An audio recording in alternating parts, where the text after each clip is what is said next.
Hi, you may have heard that some Windows 8 tablets are coming out pretty soon, and we wanted to give you an idea of what to expect from what's called Windows RT, the tablet version of Windows. It's going to be on several devices coming up October 26th and a little after that. So these are going to be touchscreen tablets, so we wanted to show you that touchscreen interface, how to move around in there. So this is your lock screen. It's going to be just like a nice pretty image that you can choose, and you can just slide that up out of the way and touch your login field. Get a nice little touchscreen keyboard, one of the better ones I've used, and that'll take you to what they call the start screen in Windows RT. So you'll see right away it's very different from what you're used to. Even from some smartphone devices, you've got what are called live tiles. Instead of just static icons, you've got live tiles that update information, scrolls through different content, shows you if you have a message, email, shows you the weather. So a lot of useful information right away. You also see that's laid out in this nice grid pattern. Now, if you're like me, your desktop gets pretty cluttered with icons everywhere. But this, even though you can move them around and add them and take them away, you can lay them out in this nice grid pattern, and they stay that way. Stay nice and clean. You can also even extend beyond the edge of the screen to have plenty of room.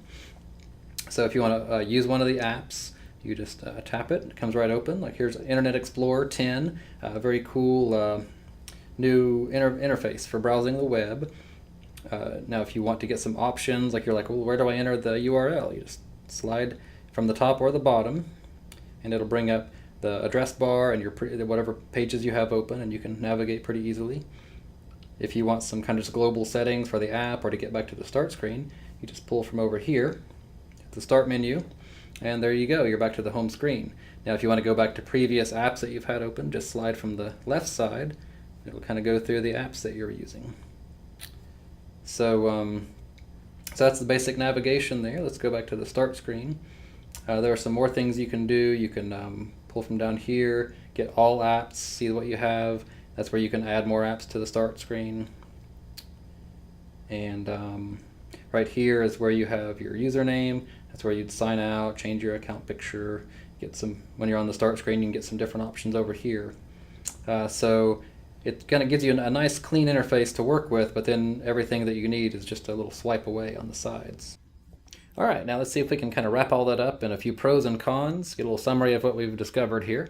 So for the pros, I think first of all, just the interface itself, very smooth. Once you learn the gestures, it becomes very intuitive, very easy to use, very convenient. I really liked it. Now that kind of extends also to IE 10 or Internet Explorer 10, the browser. Not only is it very intuitive, page navigation back and forth, but lets you use your screen space. The tools stay out of the way until you need them. And also the touchscreen keyboard for Windows 8. It's just really great. It gives you a lot of space for your fingers, and just one of the better touchscreen keyboards I've used. Now, for the cons, there's only apps. You can't use your legacy Windows 7 programs. Then there's also IE 10 is actually also a con. It doesn't display all the popular web pages quite the way it's supposed to. Hopefully they'll work that out. And then finally, with these tablets that are coming out with Windows RT, the price is more than I hoped. They start, $500, and it's just a little more than I expected. So hopefully that'll come down as the fervor wears off.